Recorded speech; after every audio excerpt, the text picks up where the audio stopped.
eh, yang belum menikah berpikirlah untuk segera menikah. Buka pintu halal seluas-luasnya agar tertutup pintu haram. Dan kemudian juga untuk mengurangi syahwat, bagi yang mungkin tidak punya yang halal, mengurangi syahwat adalah tolong jaga mata. Ini yang merusak. Sehingga syahwat menjadi liar gara-gara nonton yang tidak-tidak. Bahkan yang punya halal pun nonton film-film kotor, gambar-gambar kotor, merusak kepribadian, merusak mentalnya. Sehingga ujung-ujungnya tidak akan puas dengan pasangannya, karena yang ada di otaknya adalah khayal. Di otaknya khayal, sehingga yang dihayalannya tidak seperti yang dimilikinya. Sehingga merendahkan istrinya, seorang istri merendahkan suaminya gara-gara nonton tontonan yang kotor.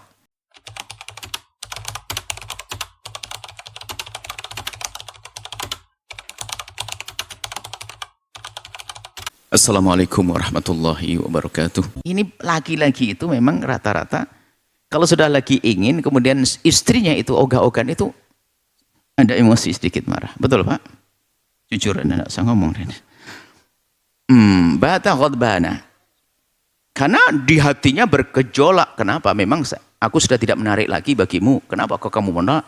Bisa jadi dia seorang laki-laki yang sangat soleh di luar, melihat aurat, yang kebayang hanya istrinya pulang, tatanya istrinya nggak mau. Ini biar Anda tahu bapak-bapak tuh kayak begitu. Nah, cuman bapak-bapak harus sadar juga tingkat keadaan, kondisi dan seterusnya. Cuman kami juga mencermati tentang perempuan ini. Ini juga pengalaman kami dari pengaduan-pengaduan itu. Perempuan itu, tapi kan diajak ke atas ranjang, bukan naik pohon kelapa, bukan. Tapi ogah-ogahan. Dan ternyata ogah-ogahan perempuan itu memang sudah umum. Kalau suaminya lagi mau itu macam-macam. Ngangetin sayur, nutup pintu, nidurin anak, nyuci piring dilama-lamain. Yang ketawa jawab sebetulnya. Anda. Tidak boleh begitu ibu yang solehah. Harus setia setiap saat. Ada isyarat suami langsung paham. Cuman sisi lain suami harus tahu di saat mengajak istrinya. Harus tahu keadaan istrinya, kenyamanan istrinya dan sebagainya. Mungkin anaknya masih bangun dan sebagainya. Dan cuman yang nggak benar itu ibu nidur baru sudah tidur. Katanya belum tidur. Bahkan di saat suami langsung dibangun lagi anaknya. Ini kan nggak benar ini. Dicubit atau bagaimana? Nggak boleh. Cuman makna ogah-ogahan ini ada. Sebetulnya bukan karena sang istri tidak mau. Ada sedikit gengsi dan sebagainya. Atau jaga image barangkali. Jual mahal dan sebagainya. Tidak begitu. Jadi hidup itu harus indah ya. Suami tidak boleh memaksa istrinya dalam keadaan sakit, dalam keadaan belum siap. Dan sebagainya. Makanya keindahan berumah tangga ini perlu dijaga biarpun urusan semacam ini. Suami kalau mau pulang ke rumah jangan ngagetkan takut istrinya dalam keadaan yang tidak menyenangkan. Telepon dulu yang sebentar lagi setengah jam saya mau pulang. Istrinya cerdas langsung bersih-bersih. Istrinya tidak cerdas sama aja enggak. Begitu. Jadi perlu ini keindahan. Kemudian mohon maaf ini kami tambahkan tentang fikih dewasa ya. Ada sebagian perempuan dia sangat solehah sekali. Sama suami yang soleh. Urusan ranjang ini jangan dianggap sepele. Karena itu adalah untuk menghilangkan keluh kesah dan sebagainya. Biarpun hanya berbincang-bincang dan sebagainya. Biarpun Anda seorang ustadz itu di atas mimbar saja. Kalau sepulang ke rumah Anda harus mesra. Jangan ada ustadz sampai pulang ke rumah langsung assalamualaikum wahai istriku. Abang membaca Quran 2 juz dulu ya. Sholat 10 rakaat. Ya ntar dulu. Siapa yang lembut istri dan sebagainya. Keadaanmu dan sebagainya. Diselesaikan baru nanti yang saya punya tanggungan nih, belum baca Quran 1 juz diizinkan enggak? Enggak, nanti dulu bang. Ya sudah, turun itu dulu istri. Dia kangen sehari Anda tinggalkan kok. Harus paham dong suami. Jangan sok banget, ini dengan Allah. Zikir, sholawat. Ya ntar dulu, memang dengan istri tidak ibadah. Bahkan kalau sudah dengan pasangan kurangi ibadah. Kecuali ibadah bersama. Istri juga begitu. Kalau suami datang, mohon maaf, Jangan mentang-mentang Anda seorang wanita solehah, baca Qur'annya panjang-panjang, sampai suaminya nunggu, sampai ketiduran. Ini enggak seperti itu. Sambut dulu, selesaikan. Sambut suami, termasuk mohon maaf, wahai wanita solehah.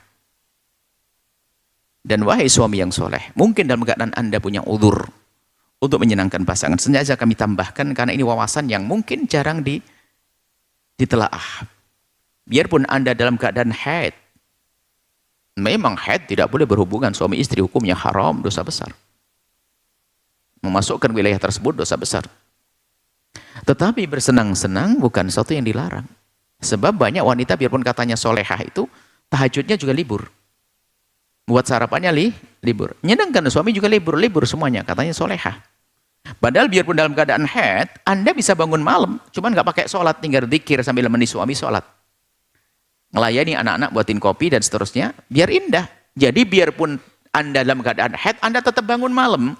Sebab yang diseru oleh Allah bangun malam bukan anak orang-orang yang suci saja. Hal min mustaghfirin, siapa minta ampun, siapa yang minta hajatnya dikabul, semua biarpun Anda dalam keadaan haid. Cuman masalahnya haid libur kan, betul tidak? Ngangguknya nggak enak. Kalau haid libur, tahajud sudah enggak. Apalagi nanti sambung sholat subuh.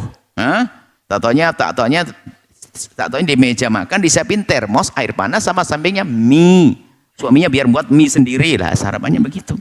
Bersambung sampai enggak duhaan juga. Nah, ini adalah buat grup kaum rebahan. Ini grup kaum rebahan, ini pemalasnya. Jadi maksud kami istri, tolong.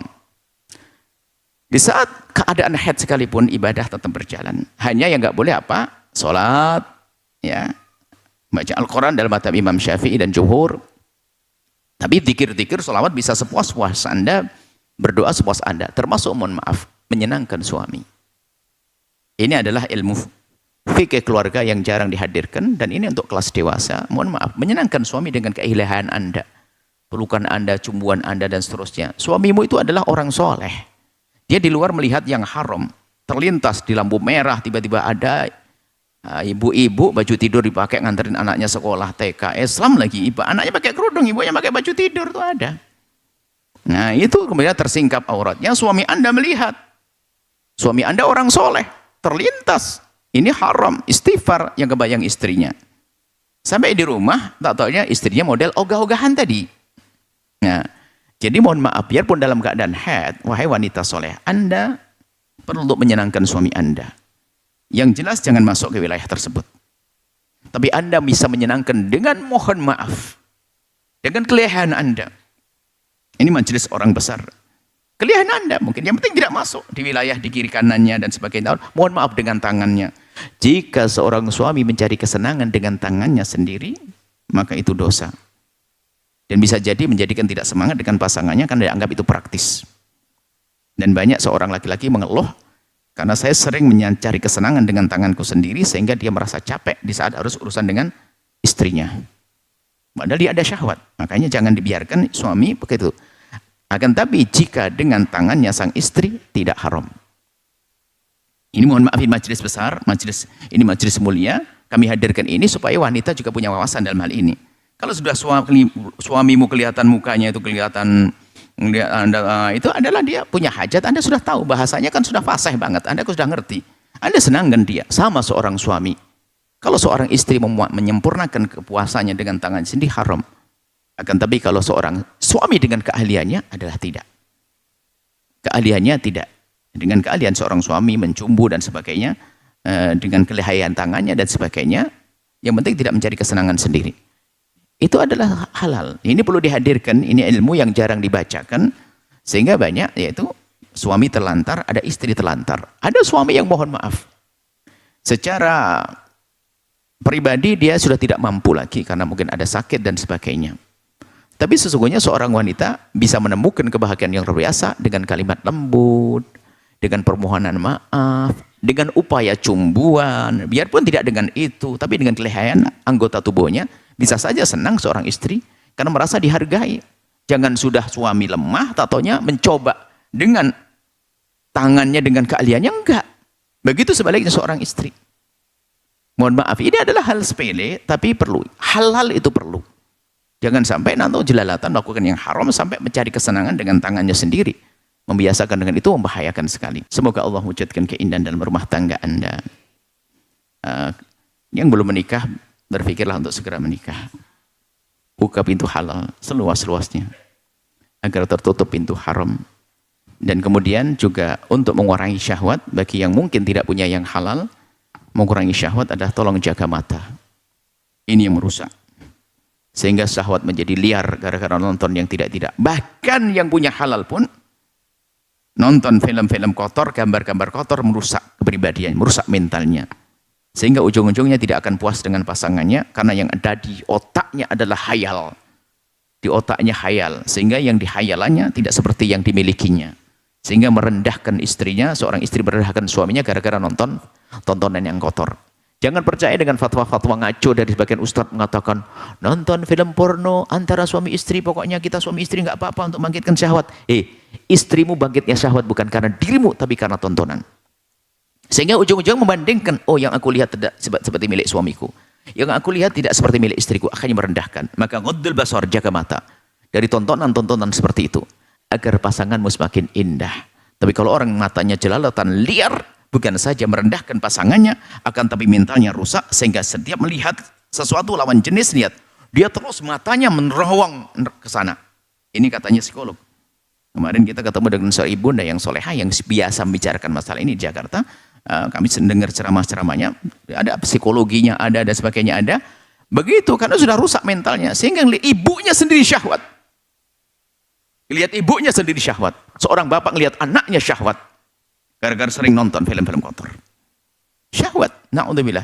Seorang anak mulai gede bisa ngintip ibunya lagi mandi. Bayang bagaimana. Mestinya ada yang merasa ibah, takut pada Allah dan seterusnya. Rupanya sebabnya gara-gara tontonan. Tontonannya tidak benar. Maka jangan ngentengin tentang pemandangan. Itu dari mata memang. Tapi akan merusak mental kita. Merusak hati kita. Semoga Allah menjaga kita semuanya.